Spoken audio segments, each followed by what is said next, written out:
replacing ball joints, the important question is not what tools did we use, but what specialty tools did we use. And I researched and found multiple sizes for the axle, nut, and so I made a mistake in my first set that I bought was this, because what I read was wrong. And the range of socks here doesn't work with the particular vehicle I'm working on, which is a Dodge. So my recommendation is don't buy this, it doesn't work for this vehicle. Instead, I bought this set here, and I use more than one of these sockets. I really like this set. It meets the needs for this particular job, and why mess around with what maybe might work? I just buy this set and done. And I'm going to use it for future projects too. Nice.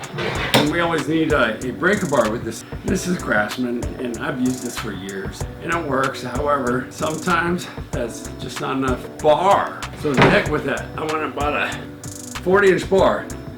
A little excessive, I don't care. And my thing is when picking between these two bars, the shorter bars, see how this is inside the bar and the short bar, and that's fine. When picking a bigger bar, I would recommend buying one with this on the outside of the bar. I think this is a stronger bar design, but it's your call. That's just what I think. The torque spec is 50 to 300, and that required me to buy a 3/4 drive torque wrench. No regrets, I got the job done, and it's nice. The main tool for this job is this ball joint remover kit. Nice set, actually. Some of these pieces don't really work that well for the vehicle I'm working on, so is it a good set for 2004 Dodge? I don't know, but the quality in itself, I mean, if you want a kit, the quality is nice. It got the job done. Whenever we remove ball joints, we need pickle forks. This set here I've had for 20 years. I've used it on multiple jobs, and it still looks reasonably good. And I like the idea that I can use a hammer or a hair hammer. This here, honestly, I really like this thing. I like it a lot. But do I need it for this job? Not really. I mean, hell, if you're on a budget, skip this. If you're not, add it to your collection.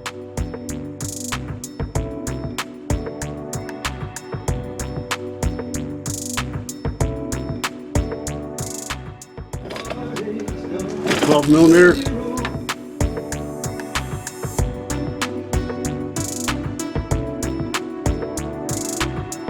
I had a really difficult time removing this brake caliper, and the reason why was that inside these pistons, these rivets were sticking on them, going inside the pistons.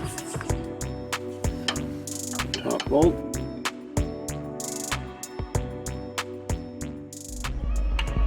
To get the bracket off, we need to get the caliper out of the way first.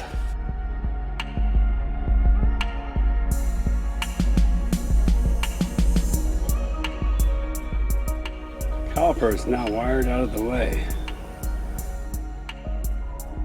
I'm using a 3/4 breaker bar because I don't like the way a 1/2 inch flexes.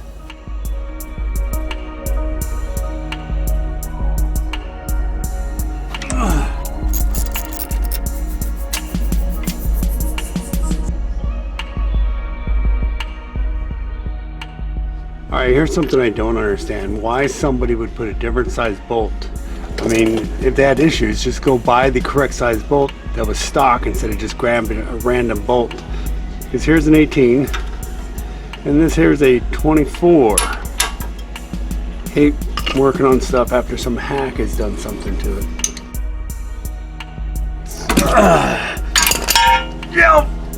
Okay, they obviously over torqued this. Okay, I can get a 6-point. I clamped the breaker bar on where the socket is. Let's hope that will keep it in place for me.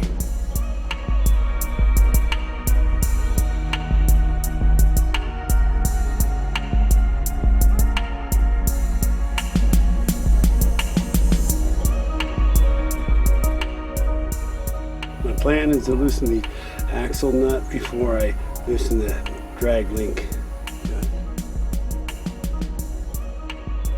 These cotter pins can only be reused so many times, and then it'd be best to replace them.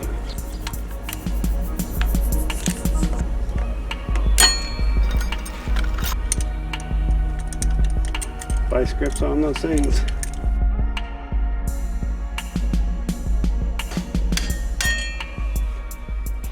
This is a 43 millimeter. One could also use a 1/11/16.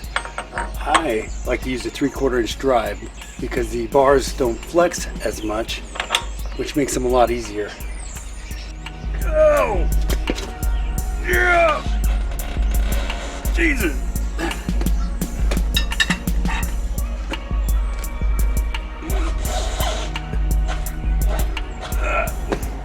May I make a suggestion? That before we get the vehicle off the ground, loosen all these up, and then we loosen this up. And it's possible, because let's go to the other side and look at it. Before starting this project, make sure you have a 43 millimeter and loosen this axle nut and the lug nuts before raising the vehicle off the ground.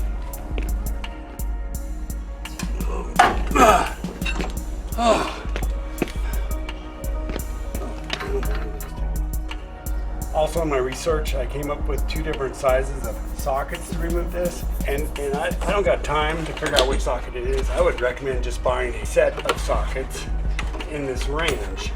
So this covers 42 and 43, which is the discussion. I just buy this. Your time is worth money. Don't mess around, right?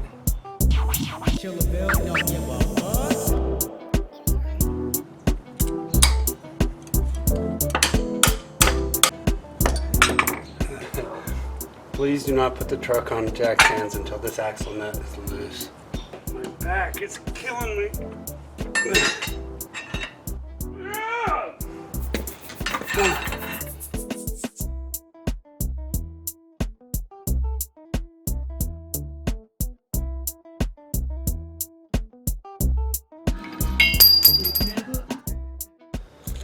Before I remove this bolt, I want to clean up the area to make sure the dirt does not go inside the hole.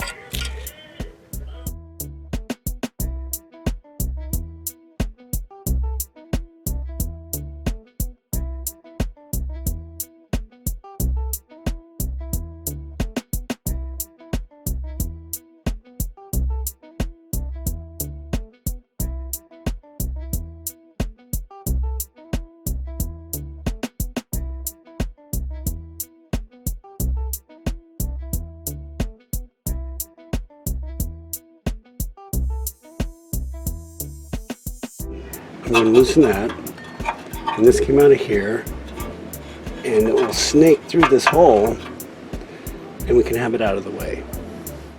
So we understand what we need to do next. To be able to get this axle out of here, I need to remove this, and then the axle will come out. When trying to loosen a nut, we want to use the shortest extension possible.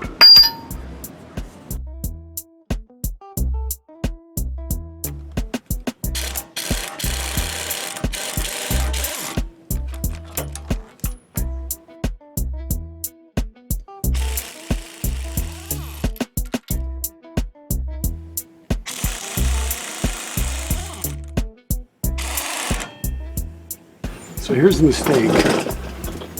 My impact drive is wedged against the frame and the socket is wedged against the bolt.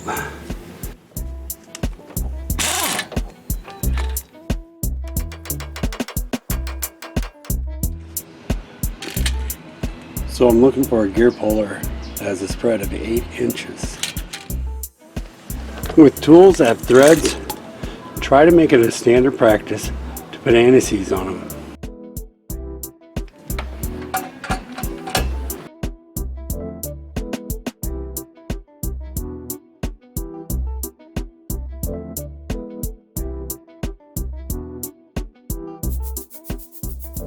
See these bolts right here?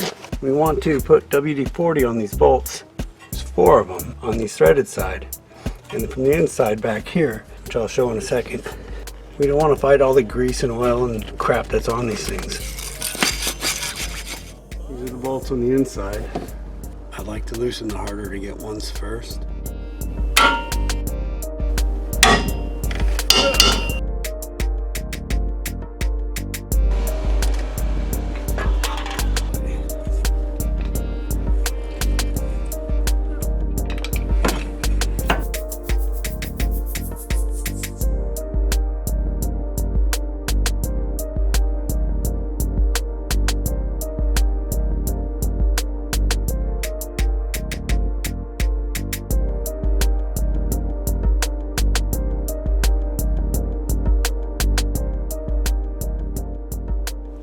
bottom one is a 30 millimeter.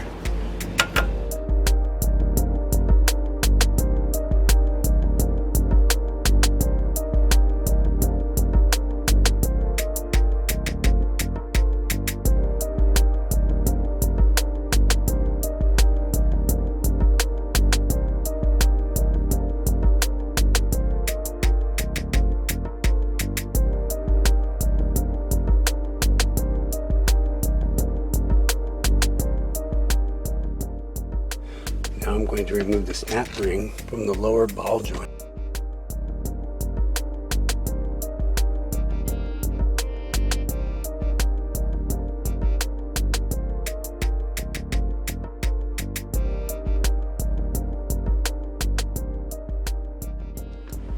So, wear some hearing protection before I beat on stuff with a hammer.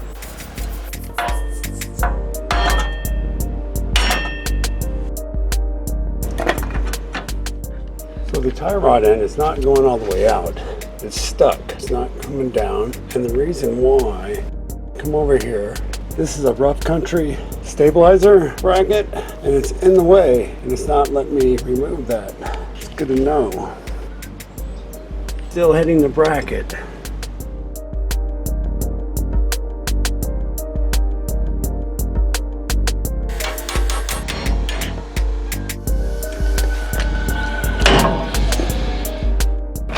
Okay, before I start this, I'm going to put this nut back on the bottom. That way when it drops, the nut will keep it from falling. Got a pickle fork. I'm going to give this a shot.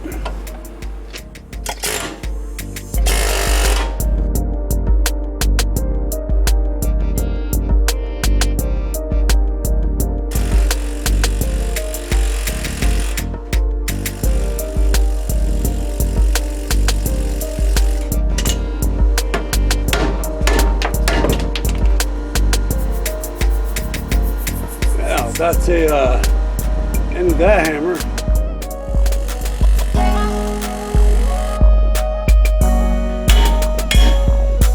There we go.